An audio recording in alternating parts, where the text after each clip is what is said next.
ආයිබෝන් සුබ දවසක් ප්‍රාර්ථනා කරන ඕගොල්ලෝ සියලුම දෙනාට. ඉතින් ලොකු නිවාඩුවකට පස්සේ අද තමයි ඔන්න ආපහු අපි වීඩියෝ එකක් දාන්නේ. ටිකක් කතාව වෙනස් කරන්න යන්නේ මම. මෙච්චර කල් අපි අපේ channel එකේ කතා කරේ Cubase ගැන. එහෙමත් නැත්නම් DAWs ගැන. ඒවයි තියෙන එක එක functions ගැන, ඒවයි තුල තියෙන tools ගැන, කොහොමද ඒවා පාවිච්චි කරලා වගේ music production එකක් කරන්නේ. කොහොමද වගේ සින්දුවක් record කරගන්නේ, කොහොමද එකක් mix කරගන්නේ, කොහොමද master කරගන්නේ කියන process එක තමයි අපි මෙච්චර කල් අපේ channel එකේ කතා කරගෙන ගියේ. ඉතින් චුට්ටක් ඒ කතාව එතනින් එහාට ගිහිල්ලා අලුත් දෙයක් කතා කරන්න තමයි අද මම මේ ලෑස්ති වෙන්නේ. ඒ තමයි කොහොමද ඔයාගේ මියුසික් එක, කොහොමද ඔයාගේ ඔඩියෝ ප්‍රොඩක්ෂන් එක ඔයා ටර්න් ඕවර් එකක් ගන්න, කොහොමද ඔයාගෙන් සල්ලි හම්බ කරන්නේ කියලා අද අපි මේ වීඩියෝ එකෙන් කතා කරමු.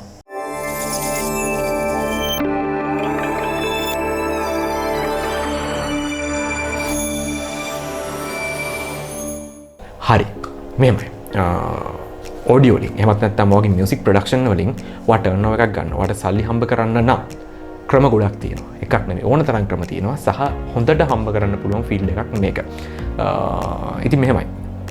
එක එක ක්‍රම තිබ්බට අපිට මේන් යූස් කරන්න පුළුවන් ක්‍රම ටිකයි තියෙන්නේ.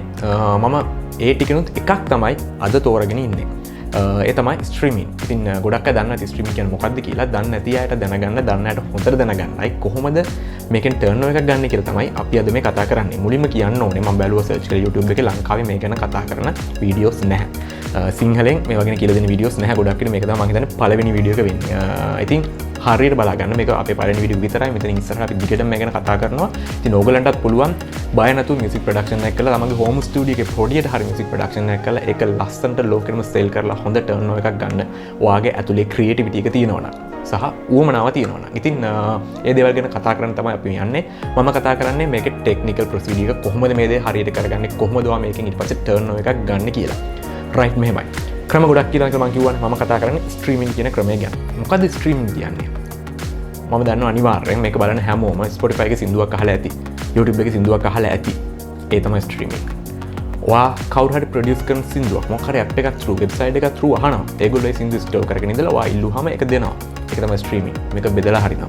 ඉතින් මේ විදිහට ඔයා සින්දුව අහලා තියෙ ඕන තරම්. ඉතින් ඔයා හිතුවද මේකේ පිටිපස්සේ තියෙන කතාව මොකද්ද කියලා? නෑ නේද? හරි.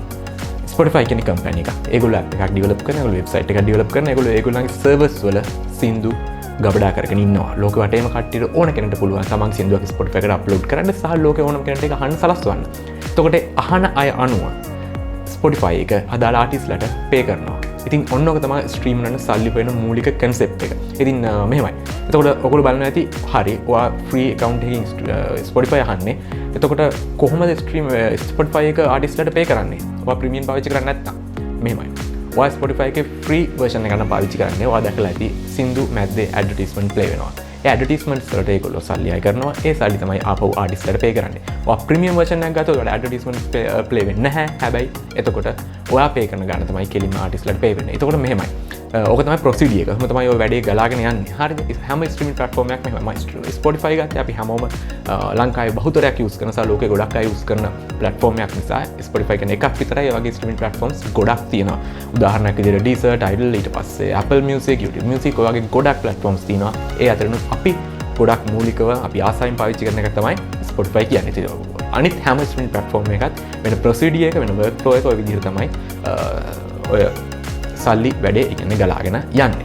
හරි. දැන් ඊළඟට තියෙන ප්‍රශ්නේ කොහොමද Spotify එකේ සින්දුවක් අප්ලෝඩ් කරන්නේ? මෙහෙමයි. Spotify, Tidal, Deezer ඔය ඔක්කොම වෙලා ස්ට්‍රීමින් ප්ලැට්ෆෝම්ස්. ඔයිට අමතරව තව තියෙනවා distribution services කියලා දෙයක්ත්. ගොඩක් අය පටලවගෙන ඉන්නවා මොකද්ද මේ distributors ලා මොනවද ස්ට්‍රීමින් ප්ලැට්ෆෝම්ස් කියලා. ඔය දෙක එකක් නෙමෙයි, මේ දෙක දෙකක්. හැබැයි ඔය දෙක අතර ලොකු අන්තර් සම්බන්ධතාවයක් තියෙනවා. ඩිස්ට්‍රිබියුෂන් ප්ලැට්ෆෝර්ම් එකක් කියන්නේ අපි ඒගොල්ලන්ට අපේ සෝංග එක දුන්නාම ඒගොල්ලෝ ඔය තියෙන ගොඩක් ස්ට්‍රීමින් ප්ලැට්ෆෝම්ස් වලට අපේ සින්දුව බෙදලා හරිනවා. උදාහරණයක් විදිහට මම අලුතෙන් සින්දුවක් ප්‍රොඩියුස් කරනවා. එතකොට මට පුළුවන් ද තියෙන හැම ස්ට්‍රීමින් ප්ලැට්ෆෝර්ම් එකකටම ගිහිල්ලා හැම එකේම accounts හදලා ඔය ඔක්කොටම ඔය සින්දුව දාන්න. පුළුවන් බැරි නෑ. හැබැයි ගොඩක් වෙලාවක් මට ඒකට කැප කරන්න වෙනවා. සින්දුව හැදුවට වැඩි වෙලාවක් මට ඇයි ඒකට. ඊට පස්සේ කවදා හරි දවසක ටර්න් ඕවර් එකේ දිමාසයක් අන්තිමට මට පුළුවන් ද හැම එකකටම ගිහිල්ලා බලලා මේවා ටර්න් ඕවර්ස් ගන්න. ඒක හරිම කරදර වැඩක්. ආටිස්ට් කෙනෙක්ට ඒක කරන්න අමාරු වැඩක්.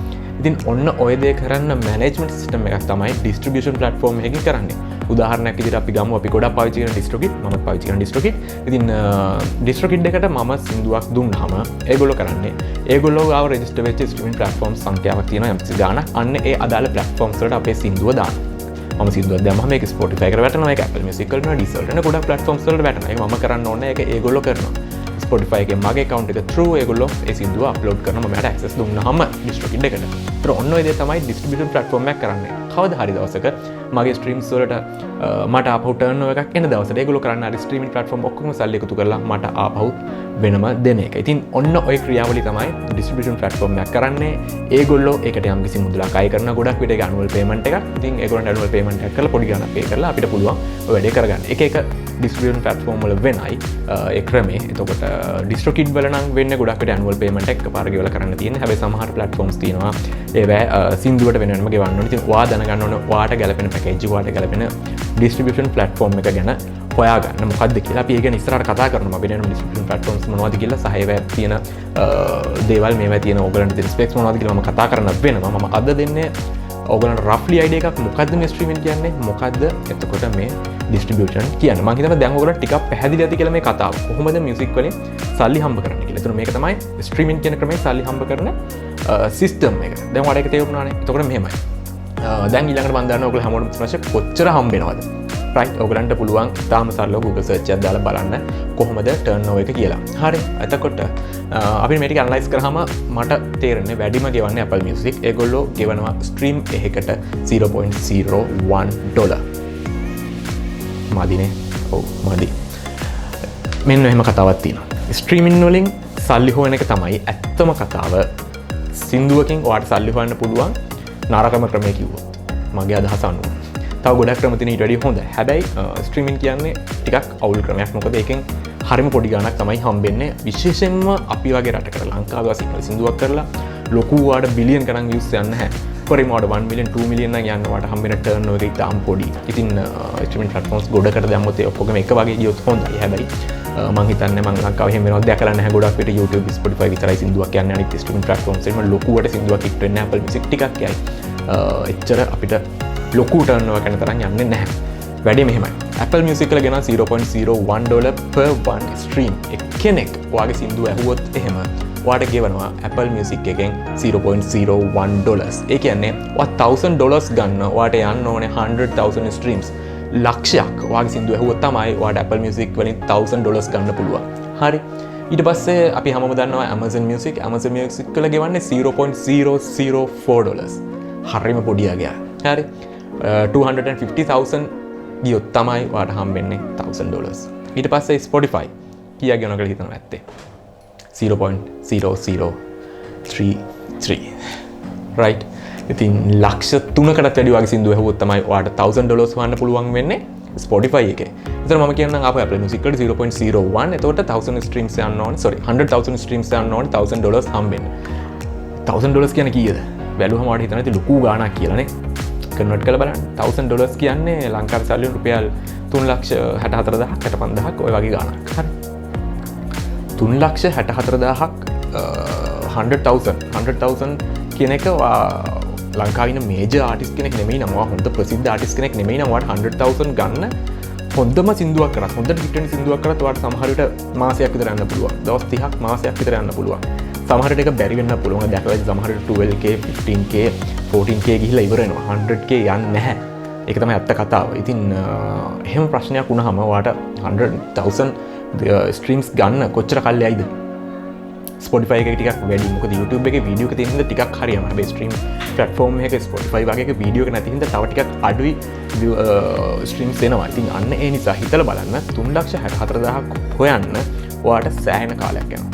ඒතකොට බලන්න ඔයා ඒ ගාන බජට් ටර්න් එකක් ඇචීව් කරන්න පුළුවන් ප්‍රොඩක්ට් එකක් කළොත්, සින්දුවක් කළොත්, ප්‍රොඩක්ෂන් එකක් කළොත් ඒකට කොච්චර ඔයාට වියදම් වෙයි කියලා හිතනවා. ඔයා හිතන්න ඔයා ස්ටුඩියෝ කරන කෙනෙක් නෙමෙයි. ඔයා තනි ආටිස්ට් කෙනෙක් කියලා. ඔයා හිතලා බලන්න ඔයාට ස්ටුඩියෝ එකට කීයක් පේ කරන්න ඕනේ සින්දුවක් කරන්න. ආටිස්ට්ලට පේ කරන්න ඕනේ. ලිරික්ස් කරන එක්කනට ගන්න ඕනේ. මියුසික් කරන එක්කනට ගෙවන්න ඕනේ. වීඩියෝ එක කරනකොට ඒකට වෙනම බජට් එකක් යනවා. එතකොට මේ සෑහෙන දේවල් ගියාම ඔයාට සාමාන්‍ය හොඳ මට්ටමේ ප්‍රොඩක්ෂන් එක කරන අඩුම ගානේ 150,000 rupees යනවා. එතකොට ඔයාට තේරෙනවා ඇති මේකෙන් එන ටර්න් ඕවර් එක ඇත්තටම මදි කියලා. සහ එකත් රිස්ක් එකක් තියෙනවා. මේක යයිද නැද්ද කියලා ඔයාලට හරියටම කියන්න බෑ. මොකද මේ වියදම විතරක් වෙන්නේ නැහැ. ඔයාලට මේ ගාන ස්ට්‍රීම්ස් යවාගෙන ඊට පස්සේ ඔයාලට මේකට තව වියදම් කරන්න මාකටිං වලට, ඇඩ්වර්ටයිස්මන්ට් ප්ලේ කරන්න, FB එකේ TikTok එකේ හැමතැනම මේ සින්දුව යවන්න ඔයාලට තව වියදම් කරන්න වෙනවා. එතකොට හිතලා බලන්න මේ බජට් එක කවර් කරන්න මේ ස්ට්‍රීම්ස් ඇද්ද කියලා. මට තේරෙන විදිහට නම් මදි. හොඳටම ගියොත් හරි. නැත්නම් ලොකු ප්‍රශ්නයක් තියෙනවා මේ ස්ට්‍රීම්ස් වල ගෙවන ගාන අනුව. හැබැයි අනිත් පැත්තට එහෙමයි. අපි සින්දුවක් හද්දි අපි සින්දුවකට මිටඩි ගාන පේ කරන්න කැමති වෙන්නේ නැහැ. අපි හැමෝම try කරන්නේ කොහොම හරි free සින්දුවක් අහන්න. YouTube එකේ අහන්න, Spotify එකේ free අහන්න. එතකොට ads play වුණාට අපි කැමති නැහැ. ඒනොට අපිට free අහන්නත් ඕනේ. ඉතින් එතකොට අපි කැමති නැත්නම් ඒ ගාන ගෙවන්න ආටිස්ට්ලාට ඒ ගාන අපහු යන්නේ නැහැ. ඔන්න ඔම ප්‍රශ්නයක් උතන තියෙනවා. කොහොම හරි ඔහොම තමයි payments හම්බෙන්නේ. ඩීසෙල් ගොඩාක් අඩුයි 0.0064 යන්නේ.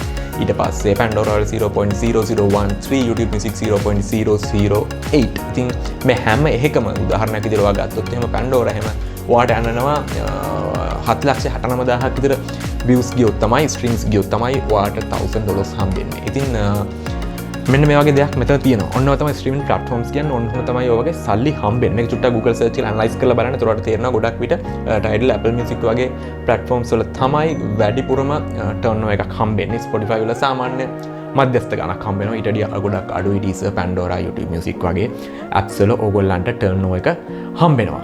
මීට අමතරව එතකොට මේ turnover එකෙන් සමහර distribution platforms තියෙනවා ඒගොල්ලෝ percentage එකක් කපා ගන්නවා, සමහර දෙනා කපා ගන්න නැහැ. annual payment එකක් කරාම කෙලින්ම ඔයගොල්ලන්ගේ බැංක් එකට සල්ලි වැටෙනවා. ඉතින් ඒවා streaming platforms වල වැඩක් නෙමෙයි. ඒක ඇවිල්ලා distribution platform වල වැඩක්. ඔන්න ඕකට තමයි අපි distribution platform එක පාවිච්චි කරන්නේ.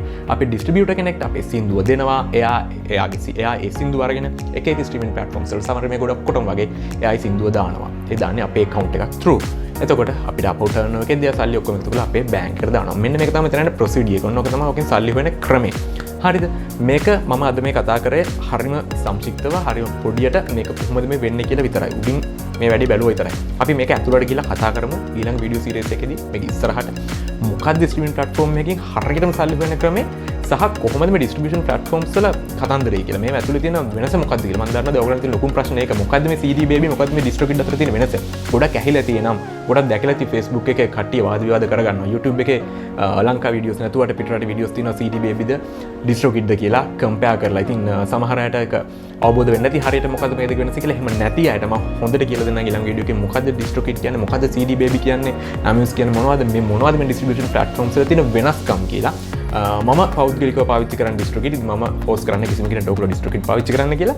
ඔයගොල්ලෝ කම්පෙයාර් කරලා බලන්න ඔයගොල්ලන්ට හොඳ platform එකක් මොකද්ද කියලා. ඔයා කරන වැඩේ අනුව ඔයාට ගැලපෙන platform එක ඔයා තෝරගන්න ඕනේ. මම ඒක තෝරගන්න ඔයගොල්ලන්ට පොඩි guide එකක් ඊළඟ වීඩියෝ එකේදී දෙන්න. ඉතින් thank you අද අපි වීඩියෝ එකත් එක්ක එකතු වුණාට. ඔයගොල්ලෝ තාමත් අපේ channel එක subscribe කරලා නැත්නම් subscribe කරන්න. ඒ වගේම වීඩියෝ එක like කරන්න. ප්‍රශ්න ගැටලු තියෙන ඔක්කොම comment එකේ දාන්න. මම පුළුවන් තරම් ඉක්මන් reply කරනවා. ඉතින් පුළුවන් තරම් ඉක්මනින් අපි අපේ ඊළඟ වීඩියෝ එකත් එක්ක එකතු වෙමු. Thank you.